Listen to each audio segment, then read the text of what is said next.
from the initial pre-assessment, I knew that they were not going to understand text structures in like the compare contrast and the chronological.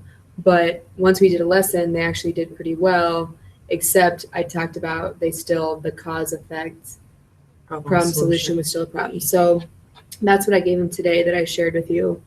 And okay, you can just look at it up here if you want. And the only one that really seemed to be a significant problem was this one, maybe this one a little bit. But I think that the reason they messed up this one and put chronological instead of cause and effect is because the way it was worded, they're listing like basically the causes for this one thing. I think it's something weather related. And when they're listing them, they say first, second. So that made them think chronological. But I'm not sure why they did that because we didn't focus on the key terms at all. I didn't even mention them, except maybe in passing. So I'm not sure why they did that. Well, it could be because we've done that in the past. Yeah. Too. Yeah. So. But I mean, they nailed this problem solution one. I think they really are grasping the cause and effect is definite. Problem solution is more up in the air. We can look at this one because that one enough missed it that it's worth looking at. Would you agree? Yeah. Okay. So. One who missed it? Are those kids that would typically miss something, or are those kids that usually are spot on?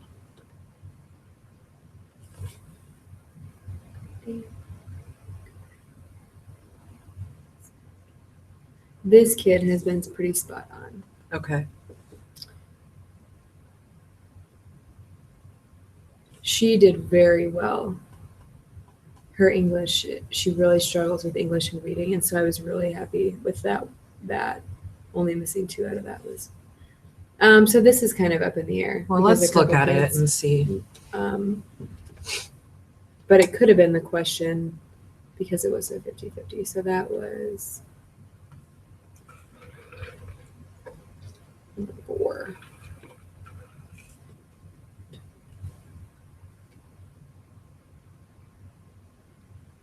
See, and Which one is it? It's this one. And I actually adjusted it a little.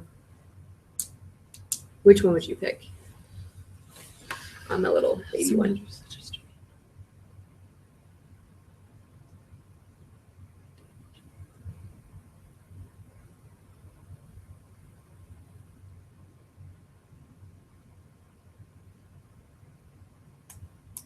I would pick problem solution. Right, but originally, when I gave it last year with our previous understanding, it was cause and effect. It wasn't problem solution. The cause. Oh. So I adjusted the wording of this a little so that it would say one way to prevent. Yeah. So I guess I'm less worried about this one because to me that's kind of on the fence.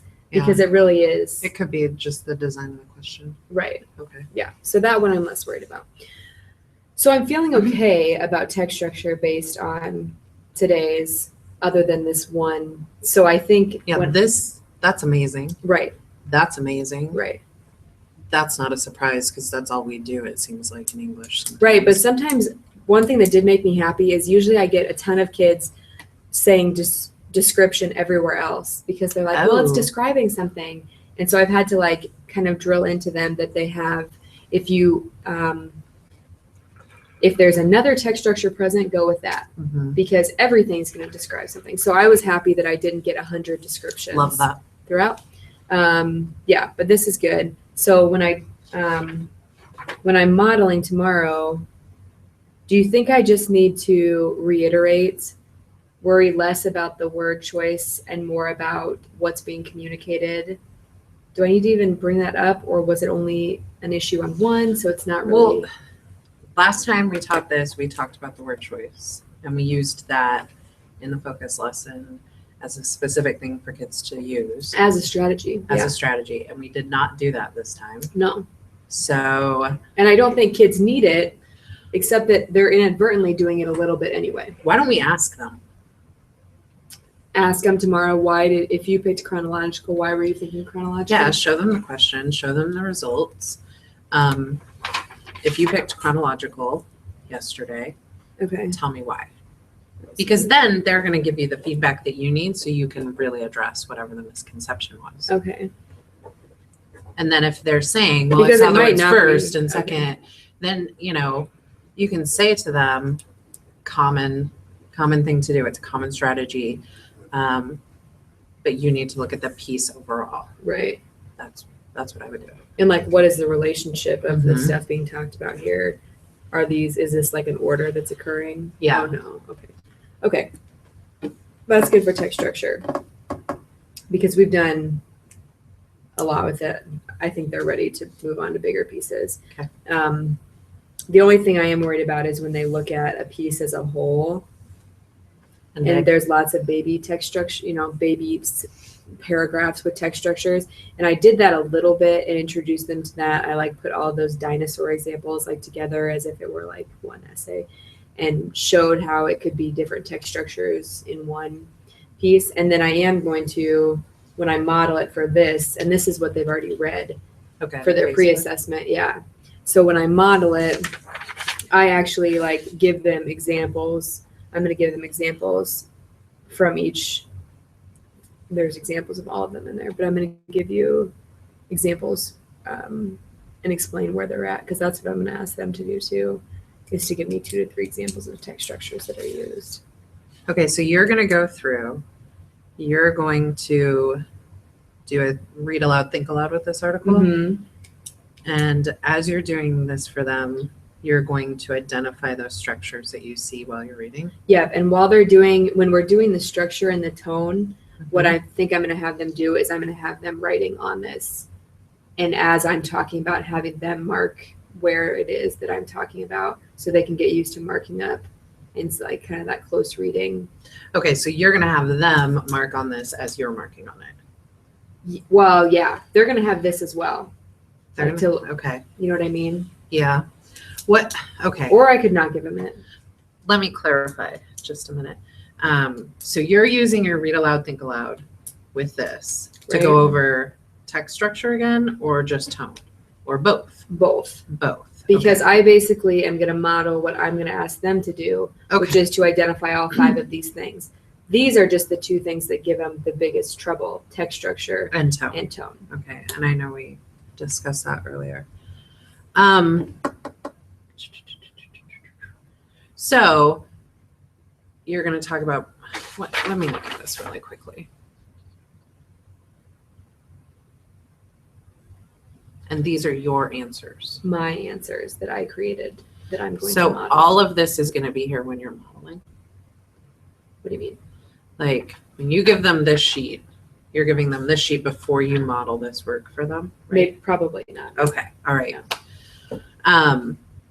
I just feel like they engage so much more in what's going on if it's not in front of them. Agreed. Yeah. No, I will give them this to work out. Well, first of all, if they're gone. And second of all, when they go to do it, we're going to do one as a class where it's these exact same questions, different article. But I want them to have my example answers to look at. I agree. But Later, I'm gonna have so them, they can see what you expect and what good But I'm work going to looks have like. them mark Okay. on it, mark on the actual article as I am modeling and they'll have like a blank one of these to look at just so they know what questions I'm going at. Okay. But So they're going to mark on the article as you mark on the article. Right. Doing the same thing that you're doing. Correct. Okay.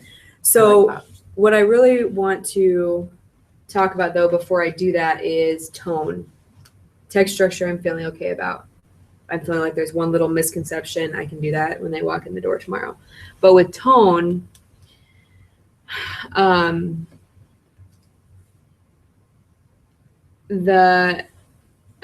on the initial pre-assessment, they were very clueless about words to use to describe tone. Okay. So we gave them the list of tone words. We practiced it.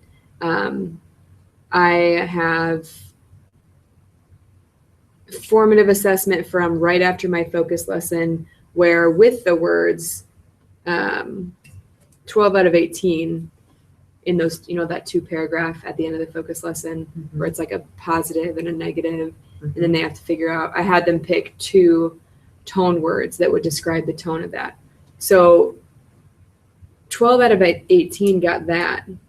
Now, when I was going back and we were talking about, did you give them the tone words with that? Did No. you give them? I gave them the list of tone words. Okay, and you had them choose. And I had them pick which word. That's when they like circle the positive things, underline the negative words, like the connotative words. And then they had to actually pick which tone word reflected that. Okay.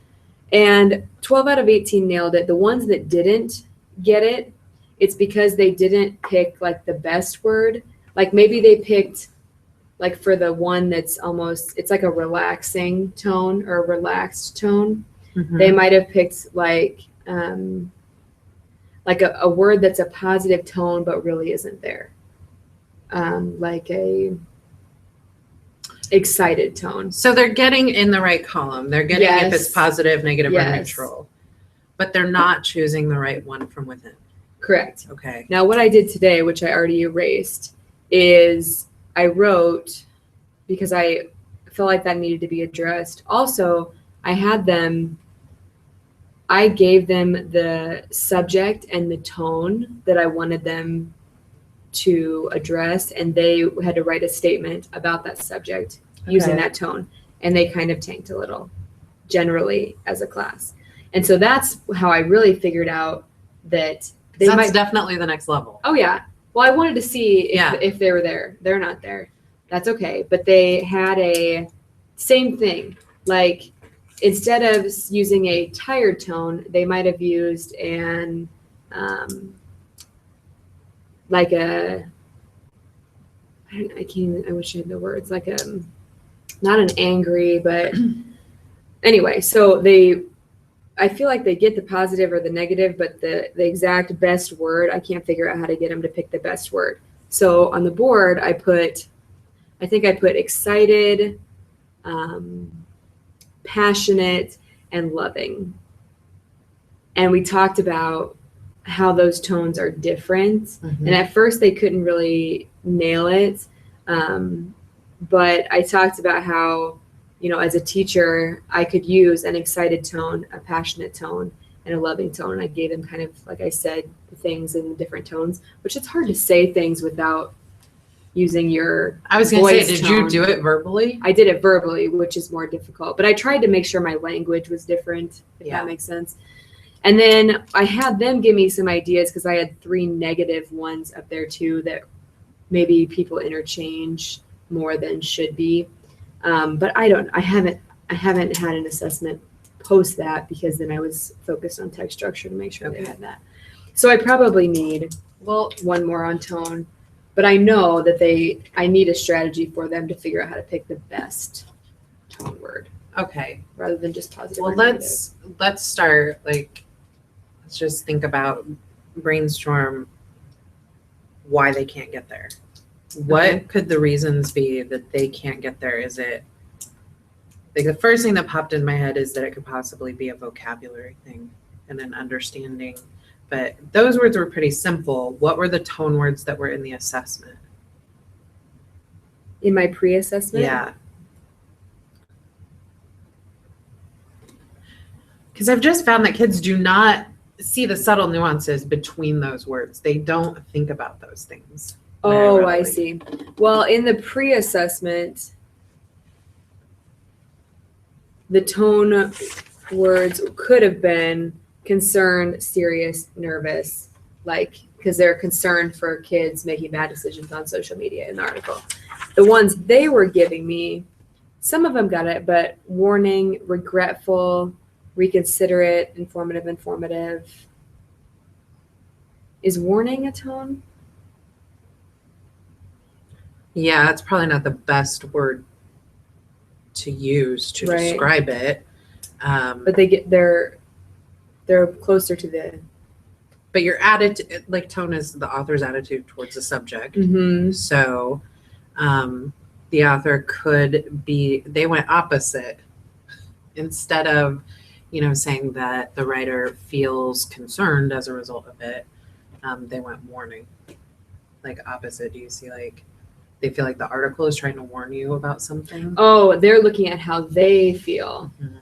which is probably somewhat because of how we did images. Because one way you figure out a tone is how is that trying to make you feel. Because tone is so tied into the perspective part of it. But that's and being able to somewhat. identify it. It's really But close. it's close. They're at least connected. Yeah. Yeah. I mean, it's clear Okay. that the thinking is there.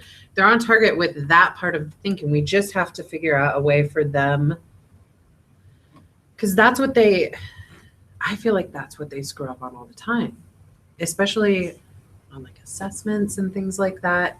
If it's down to two possible choices and one is slightly better than the other one, they're missing that. They're Right. not able to differentiate between something that works okay and something that is great. It's the best of the two.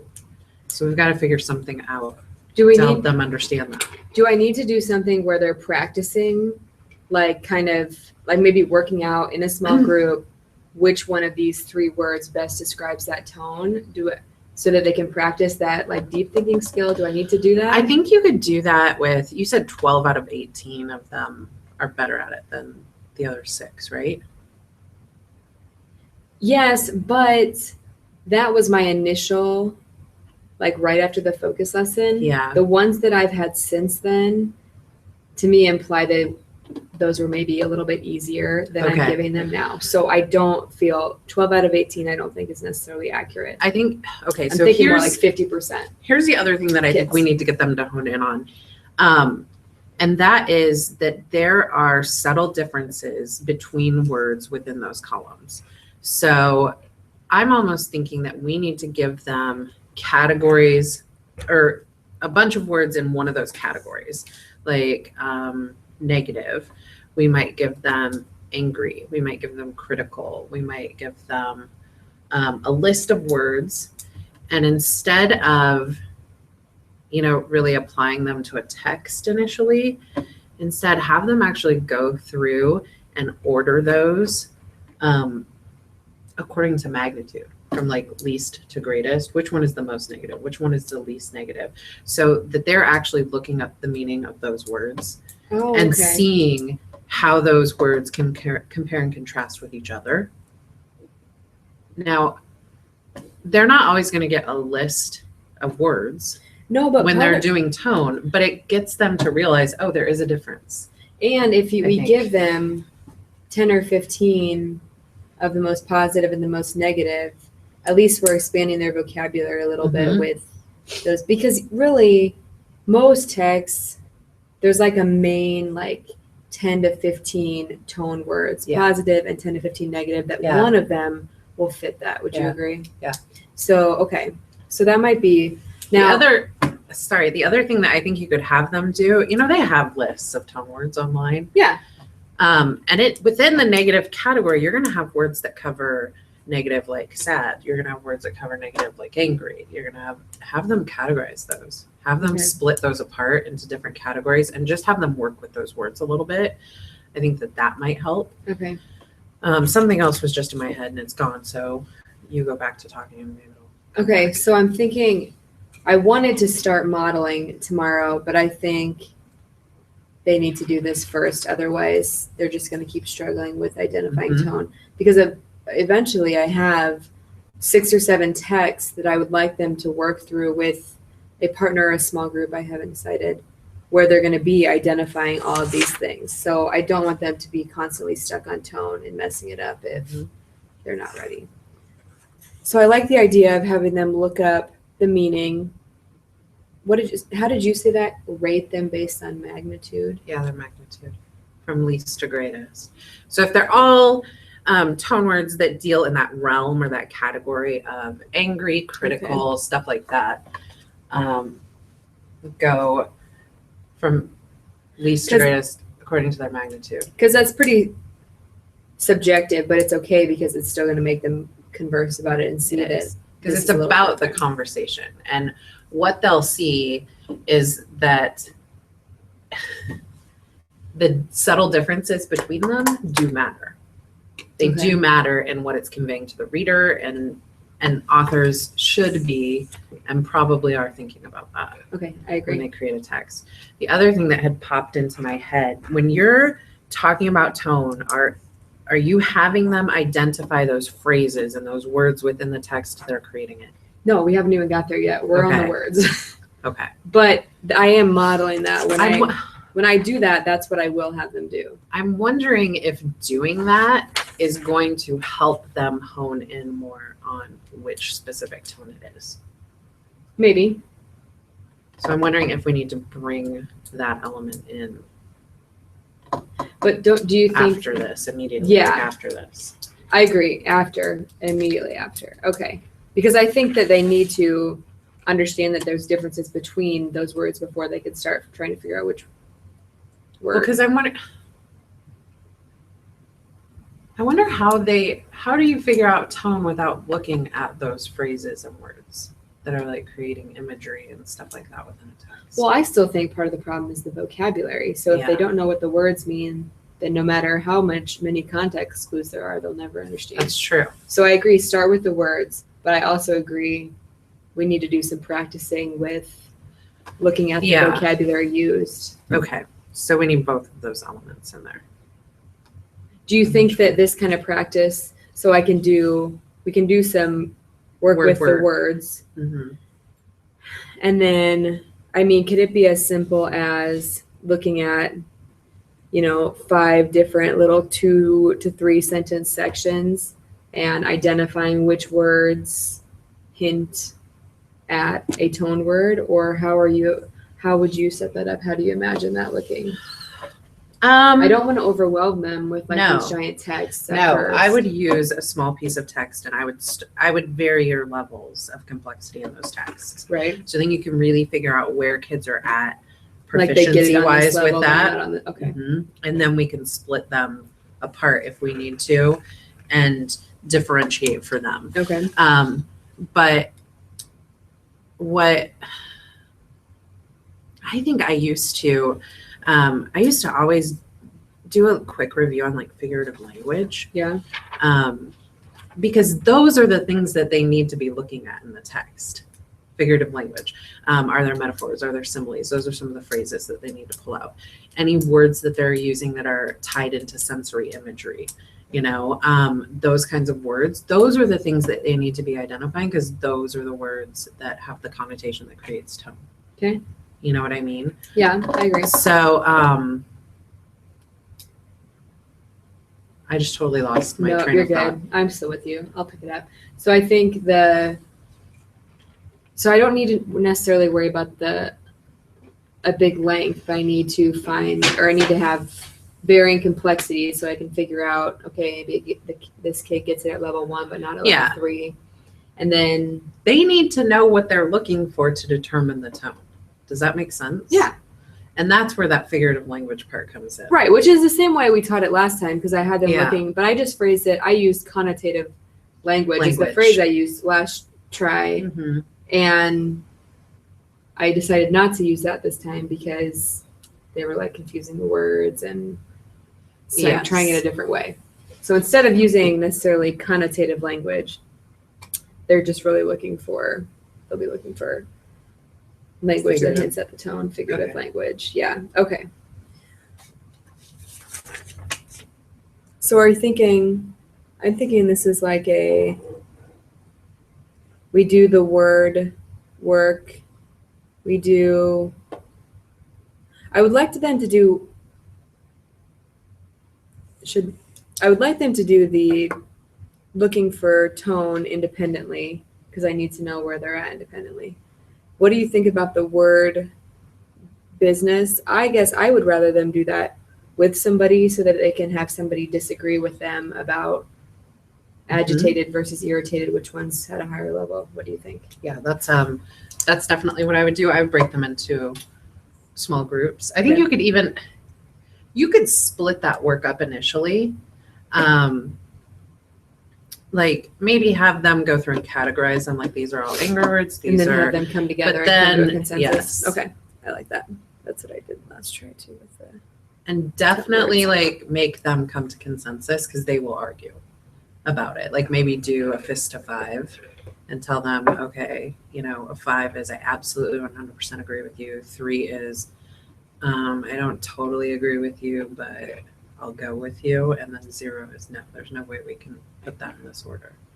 Have them do a fist of 5 in small groups. Okay. You can even have or you can have them do it in large groups.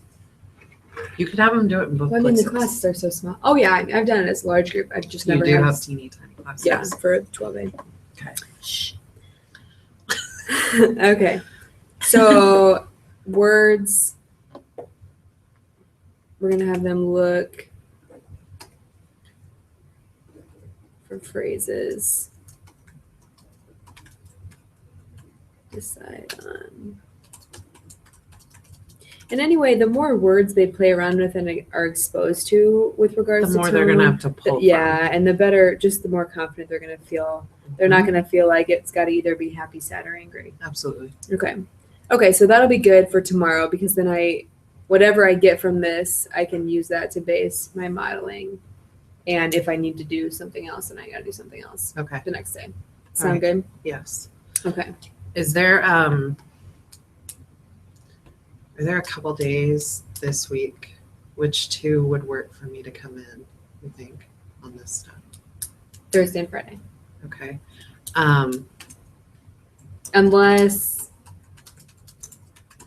like for some reason I feel like everything has gotten worse after tomorrow. Yeah. Okay. And I need you to come in Wednesday. All right. I'm not here tomorrow, so I'm gonna check in. Like, just send me an email or something, and I can either come back and we can meet really quickly after school, or we can meet in the morning. I'll just send you an email, and I might even. No, I'm not gonna.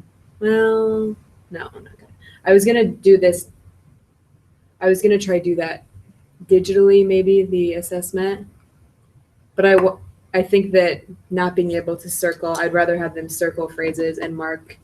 So I'm going to have them do that form of assessment tomorrow on paper. Okay. Because I want them to be able to actually, you know what I mean? Like when you're looking at Yes. something, you can't like underline phrases and stuff.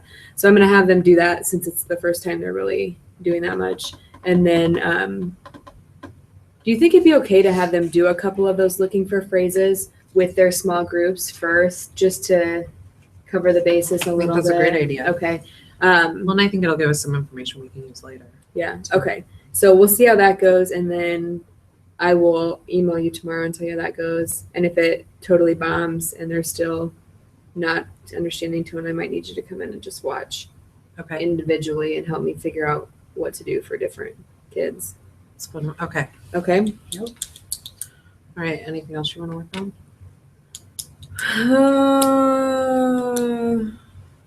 Nope. I'm good. Okay. Okay. Thanks. I'll turn it off.